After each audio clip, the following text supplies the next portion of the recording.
Welcome one and all to the Ancient Journey. If you like the video, please give us a like and a share, and if you're into our content, please subscribe. It helps grow the channel and keeps us producing these videos. Today's journey, the Angel of Death, Charles Cullen. If I asked you to name some of the worst serial killers in American history, the list wouldn't be very long, would it? The famous ones come to mind immediately. Son of Sam, the Zodiac Killer, Charles Manson. But what if I told you that there is one who tops all of them? One who may have murdered over 400 people by himself. The most prolific serial killer in American recorded history.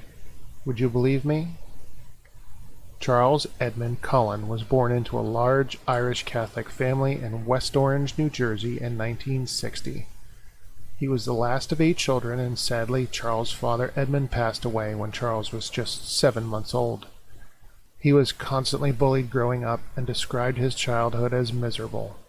He attempted suicide several times as a child, and adding to the tragedy, Charles' mother Florence was killed in 1977 in a car accident. It was Charles' senior year of high school. He was devastated. Further angering him was the fact that the hospital would not return his mother's body for a proper funeral. For unknown reasons, the hospital had her cremated. Charles dropped out of high school and enlisted in the U.S. Navy, where he tried to escape the sadness in his life in the depths of the ocean aboard the USS Woodrow Wilson. He was promoted to the rank of petty officer and was part of the team that operated the ship's Poseidon missile system.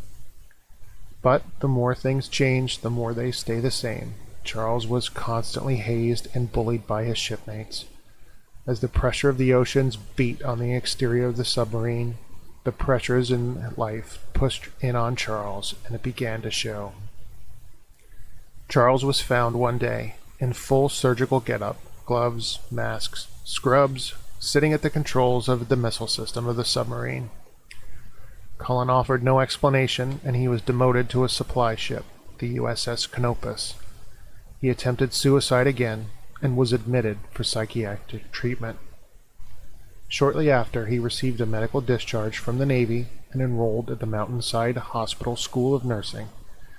He was elected president of his nursing class, graduated in 1986, and began working at the burn unit of St. Barnabas Medical Center in New Jersey.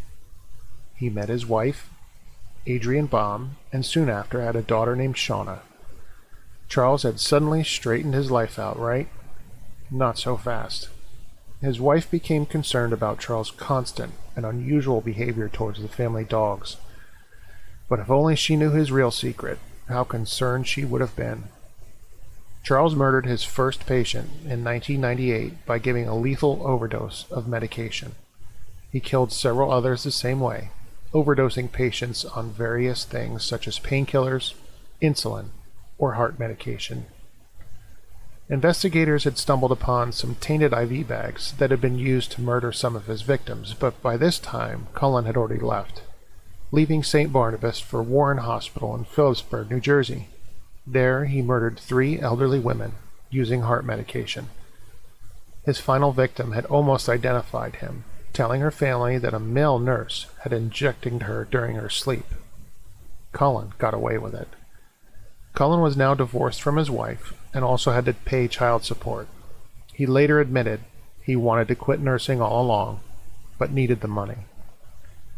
In 1993, Cullen was stalking a co-worker, going as far as breaking into her home.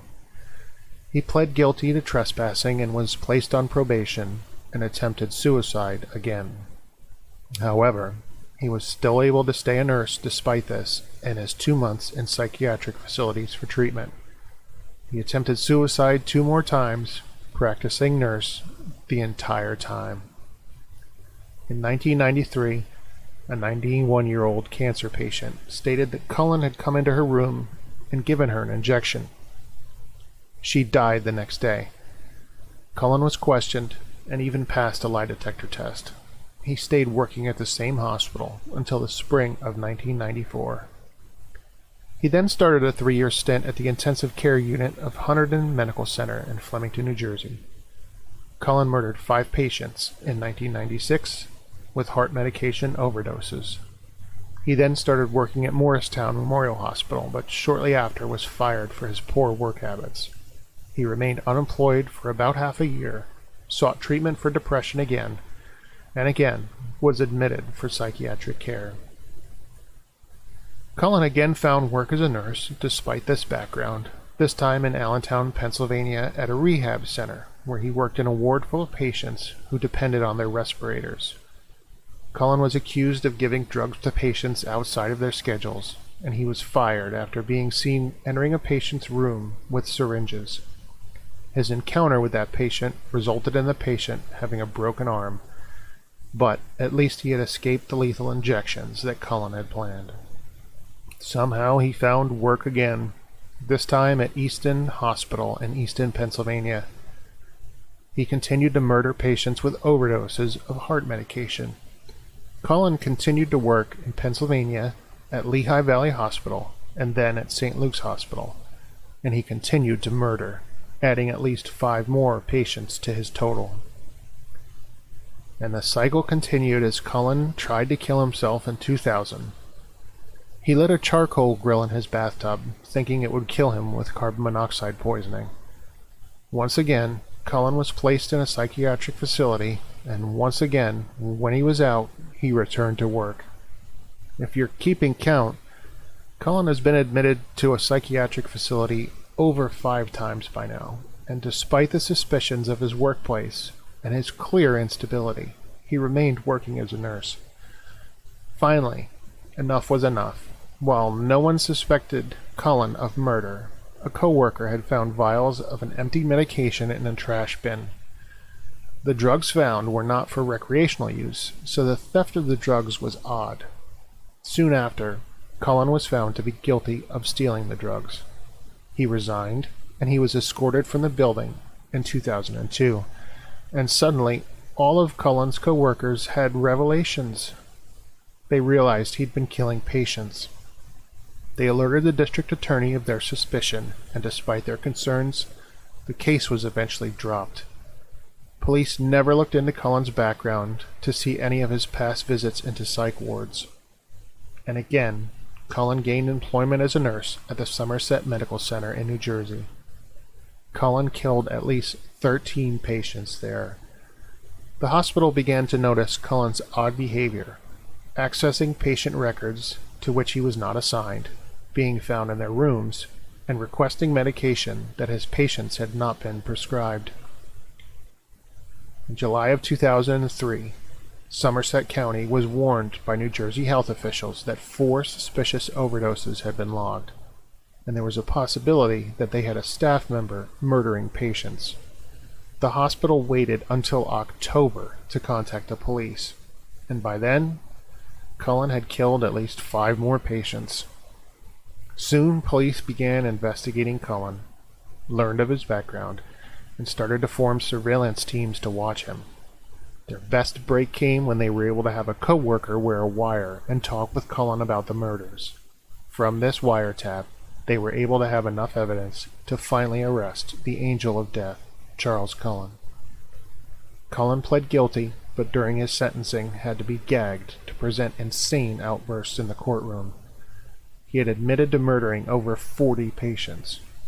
He was given 11 consecutive life sentences. Cullen has continued to work with police to identify additional victims.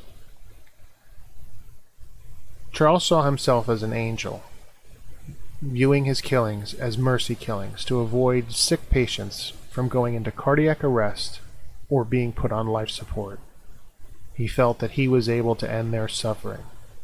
He also told police that he blacked out during the attacks on many of his victims and could not recall if or why he had killed him. It is believed that he is linked to over 400 murders. Thanks for watching, and thanks for sharing the journey.